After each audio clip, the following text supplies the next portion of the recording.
Oi, gente, e aí? Tudo bem com vocês? Preparados para o capítulo 3, Compreendendo e Combatendo a Vergonha? Bom, para quem ainda não me conhece, para quem está chegando agora neste canal, eu sou Rosângela Carvalho, sou professora e o objetivo deste canal é compartilhar conhecimento por meio da leitura. A nossa leitura atual é desse livro aqui, ó, A Coragem de Ser Imperfeito, e nós já estamos no capítulo 3. Então, antes de eu começar, já vou fazer um aviso. Esse capítulo ele é bastante denso e longo, então ele vai ter parte 1 e parte 2 para o nosso vídeo não ficar muito extenso, né? Senão fica cansativo. Eu sei que tem muita gente que não me assiste até o final, mas tudo bem. Eu sei que tem bastante gente que me assiste até o final. Então, para quem está curtindo essa leitura junto comigo, eu espero que vocês acompanhem até o final a parte 1 e depois assistam a parte 2 desse capítulo, que ele é muito especial. O que acontece? Nós vamos falar agora da vergonha. No último capítulo, a gente falou sobre a vulnerabilidade. E o que acontece? Uma das coisas que nos impede de assumir a nossa vulnerabilidade é quem? A vergonha. E a vergonha, ela é assim. Quanto menos a gente fala dela, quanto menos a gente fala daquilo que a gente sente vergonha, mais ela cresce dentro da gente e menos a gente se expõe, então menos vulnerável a gente fica. Então a vergonha é um inimigo realmente a ser combatido. Aqui no início desse capítulo, ela conta de uma palestra que ela tinha acabado de fazer falando sobre famílias plenas, que a gente já falou um pouco sobre viver plenamente. Então ela tem uma das palestras dela é sobre famílias plenas que ela dá nas escolas e em alguns centros comunitários, onde ela é convidada, ela pode falar sobre isso. E no final da palestra, um senhor a cerca e vem falar com ela. E aí ele fala assim: nossa, sabia que eu não queria vir aqui hoje? Mas eu sei porque eu não queria vir aqui hoje. Porque eu não queria enfrentar a vergonha. Quem que no meio da semana quer ouvir uma pessoa que é especialista em vergonha? Né? E aí ele conta que ele comparou ela com o Severo Snape. Eu não sei se todo mundo aqui conhece, né? O Harry Potter, né? O Severo Snape era aquele professor lá da arte das trevas.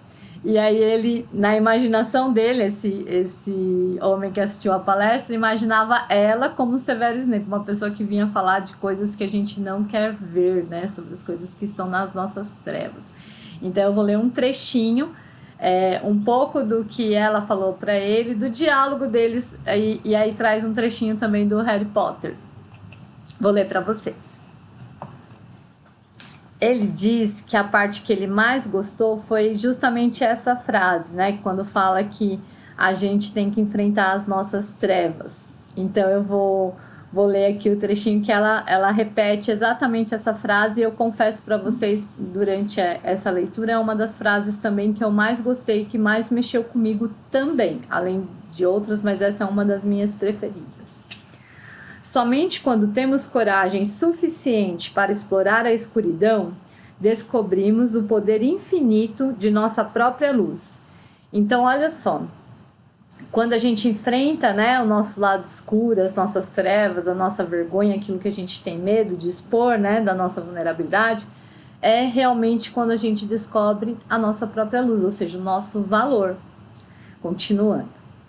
É necessário superar a vergonha para chegar à vulnerabilidade? Isso foi ele que perguntou para ela. E ela respondeu: sim, o contato com a própria vergonha é fundamental para abraçar nossa vulnerabilidade. Não podemos nos deixar ser vistos se ficarmos aterrorizados pelo que as pessoas podem pensar. Então, ó, a vergonha que nos impede de expor nossa vulnerabilidade. Como que a gente vai se expor? Paralisado pelo medo da vergonha. E aí ela cita um trecho do que o Sirius Black falou para o Harry Potter no momento que ele achava que ele era uma pessoa má. Eu não sei especificar para vocês qual filme exatamente, mas tem um filme que ele vai para o lado da Sonserina, lá, se eu não me engano, que é o lado dos maus, né? E aí o Sirius Black, que era o padrinho dele, explica para ele que ele não é uma pessoa má, né? Que ele é uma pessoa que aconteceram coisas más com ele. Eu vou ler o trechinho para vocês. Você não é uma pessoa má. Você é uma pessoa muito boa a quem coisas ruins aconteceram. Além do mais, o mundo não está dividido entre pessoas boas e comensais da morte. Todos nós temos luz e trevas dentro de nós. O que importa é a maneira como escolhemos agir. Este é quem você realmente é. Então, é bem interessante isso, gente. As coisas ruins, elas estão aí. E estão dentro da gente. A gente tem, sim, luz e trevas dentro de nós. Bem e mal dentro de nós. Mas o que acontece? O que muda? O que a gente escolhe ser. Então, se eu escolho ser uma pessoa de bem, eu vou nutrir o quê? A minha luz. Se eu escolho ir para o lado negativo, eu estou nutrindo o que dentro de mim? As minhas trevas, a minha negatividade. Então, é isso que ela quer dizer. E aí, o que acontece? Por que isso acontece? A vergonha, ela vem porque a gente confunde o nosso valor com o valor daquilo que a gente produz. Então, tem muita gente que acredita que o valor dela está no trabalho que ela executa, está naquilo que ela tá fazendo e não dentro dela. E aí o que a gente faz? A gente terceiriza a nossa autoestima. A gente fica esperando elogio dos outros, né? Pra gente se achar, se autovalorizar e se aceitar. Eu vou dar um exemplo aqui. Se vocês perceberam que eu tô com uma camiseta aqui com símbolos de corrida e tá escrito love, né, que é amor. Ó, gente, eu não sei inglês também, mas love eu sei que é amor. Espero que vocês também saibam. Não fiquem bravos de eu ter falado assim, né, de ter traduzido. E assim, a corrida chegou para mim na minha vida há uns 3 anos. Mas o meu pace, que o pace é o tempo que a gente leva para percorrer 1 quilômetro. O meu pace é de 7 minutos e meio. Não é um pace super lento, assim, super amador, gente. Mas o que acontece? Se eu tivesse vergonha desse pace, eu não correria, né? Porque os paces dos atletas de elite é 3 minutos, menos de 3 minutos o quilômetro. Mas eu tenho orgulho do que eu faço, porque eu nunca imaginei ser uma corredora.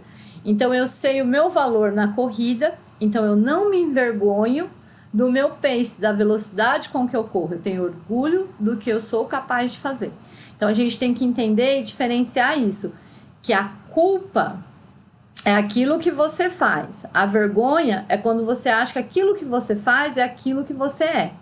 Então são duas coisas bem distintas.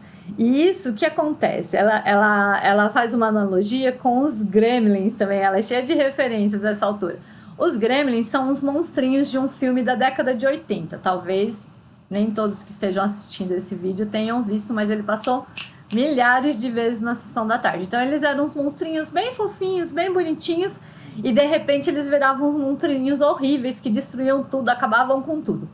E ela diz que a gente tem esses monstrinhos na nossa cabeça. Então quando a gente enfrenta algum desafio, alguma coisa, eles vêm e ficam: não, você não é capaz, não, você não pode fazer isso, não, você não consegue. Então, e aí ela traz uma referência de um livro que chama Incógnito, que é As Vidas Secretas do Cérebro. Então o autor, nesse livro, ele fala do time de rivais que nós temos dentro da nossa cabeça. Esse time de rivais são mecanismos da vergonha, que ela traz no livro, ela nomeia como mecanismos da vergonha, e em outros lugares eu já vi como sabotadores mentais. E, gente, é realmente um time. Nós temos 10 sabotadores, são 10 sabotadores que ficam na nossa cabeça. Ah, você não faz, cuidado! Então é muito importante a gente saber lidar com esses sabotadores e não deixar que eles tomem conta da gente. Isso que é o mais difícil, porque você pensa, não é uma voz. Por isso que ela fala, e eu já vi em outras palestras, o que acontece. O que a gente tem que entender é ouvir o que está dentro da gente, o diálogo interno que tem dentro de nós. Então, muitas vezes, nesse diálogo, vão falar, você não é... As vozinhas aqui dentro da gente mesmo, nosso cérebro, ele às vezes nos engana. Então, ele vai falar, você não pode, você não é capaz, você não consegue, esse trabalho está horrível.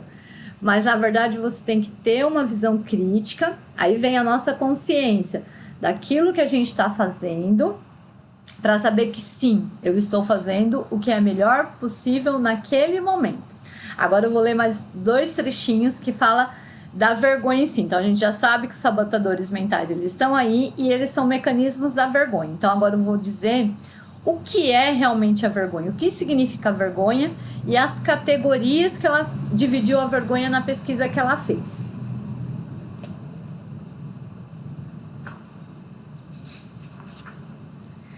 A vergonha é um sentimento intensamente doloroso ou a experiência de acreditar que somos defeituosos e, portanto, indignos de amor e aceitação.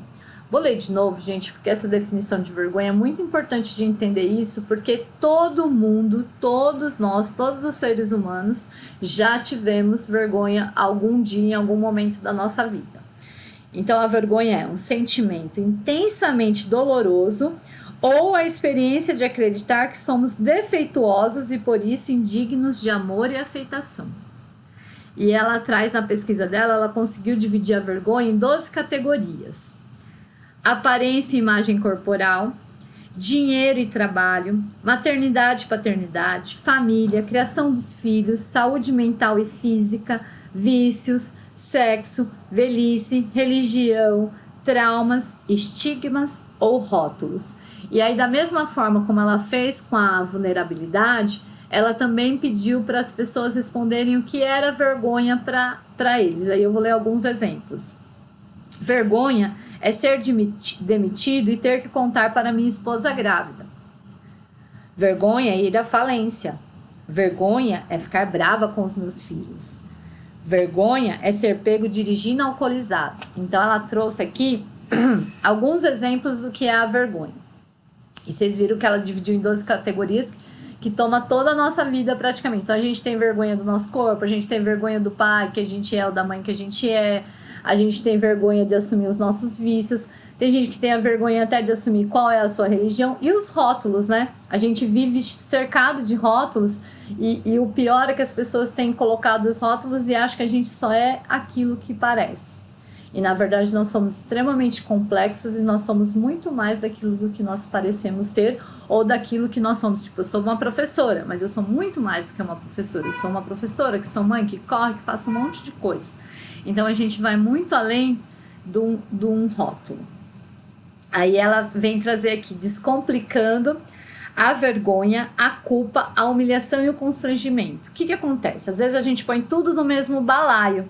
Mas a vergonha é uma coisa, a culpa é outra, a humilhação é outra, o constrangimento é outro. Como eu falei no começo, a vergonha é quando a gente acha que aquilo que aconteceu com a gente é o que a gente é. Então, por exemplo, eu sou má. Isso é vergonha, eu tenho vergonha de ser má. A culpa é quando eu falo assim, eu fiz uma coisa má. Porque às vezes a gente faz uma coisa errada ou uma maldadezinha. Isso é inerente do ser humano. Então, isso é culpa. E aí, o momento que eu reconheço a minha culpa, eu assumo ela. E aí, quando eu assumo, eu corrijo o meu erro. Então, a culpa, ela é positiva, enquanto a vergonha, ela é negativa, porque a gente se esconde atrás da vergonha. A humilhação, ela é quando a gente recebe uma coisa que vem externa da gente, que vem de fora. Então, por exemplo, o nosso chefe no nosso trabalho, no meio de uma reunião, fala assim, não, você fez um trabalho horrível. Você não foi competente nesse projeto que eu deixei nas suas mãos. Isso é a humilhação. A humilhação, em geral, ela não é pessoal. Ela vem de fora. E aí ela só se torna pessoal se você assumir aquilo pra você. Aí ela vira vergonha. Então, aí a humilhação, ela é uma coisa externa, que ela pode virar vergonha se eu achar que eu realmente sou um incompetente. Agora, se eu falar assim, não, meu chefe tá descontando em mim esse trabalho que não deu certo. Então, eu não pego para mim a incompetência. Então, eu não sou incompetente. Eu sofri uma humilhação. E o constrangimento, gente? O constrangimento, ela diz que é uma coisa assim que passa rápido e que no final pode até ser engraçado. Então, eu ouvi uma frase esses dias que é de Ariano Suassuna, que ele dizia assim, tudo que é ruim de passar é bom de contar, né? Então, eu imagino o constrangimento dentro desse sentido. Então, às vezes, quando a gente passa um constrangimento, é ruim naquele momento. Mas depois, quando você conta para os seus amigos, você ri, né? Junto com os seus amigos. Eu lendo esse trecho, eu lembrei de uma vez que eu levei um tombo, gente, no meio da rua, mas assim, um tombo homérico. Vocês pensam, a pessoa tropeçou e foi tropeçando, e fui cair no meio da rua. Aquele momento foi um constrangimento. Eu fiquei morrendo de vergonha do tombo que eu levei. Mas hoje em dia, e depois conversando com os meus amigos no outro dia, porque isso foi na época de escola, eles falaram assim, nossa, aquele seu tombo foi muito engraçado. E aí a gente acaba rindo. Então isso é um constrangimento, é uma situação que na hora ela é difícil, mas ela passa rápido e a gente pode até rir dela depois. Então, viram como é complexo esse negócio, né? Então, vergonha, culpa, constrangimento e humilhação. Agora que a gente já sabe tudo isso, o que a gente deve fazer? Agora que eu já sei o que é vergonha, já sei diferenciar ela de outras coisas, o que eu devo fazer? Então, eu vou ler um outro trechinho aqui para vocês. Opa!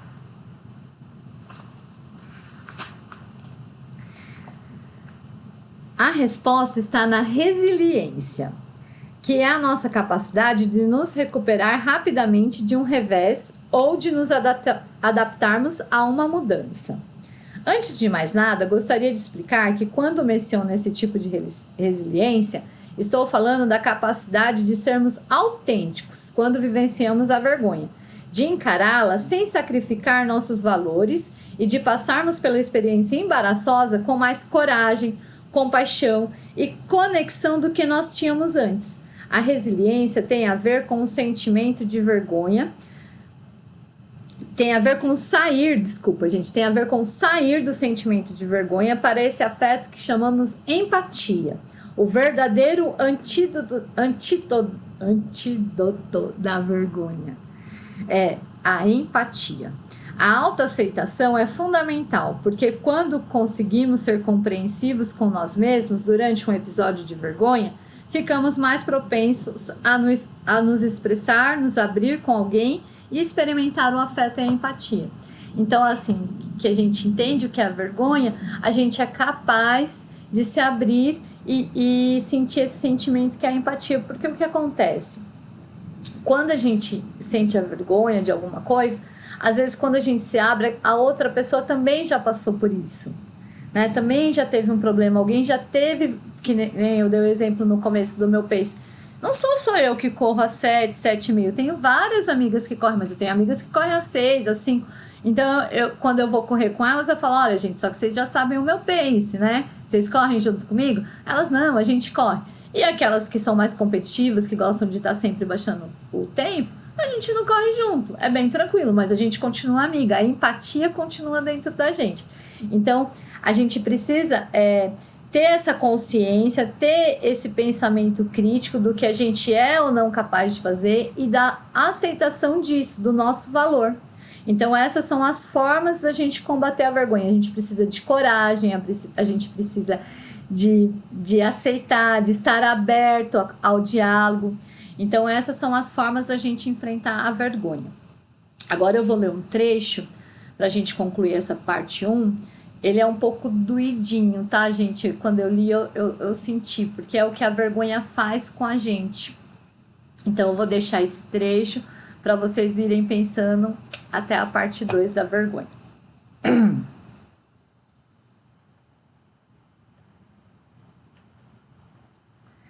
A vergonha se alimenta do segredo. Em uma pesquisa pioneira, um psicólogo da Universidade do Texas, o professor James Pennebaker e seus colegas estudaram o que aconteceu quando sobreviventes de grandes traumas, especificamente de estupro e incesto, mantiveram suas experiências em segredo.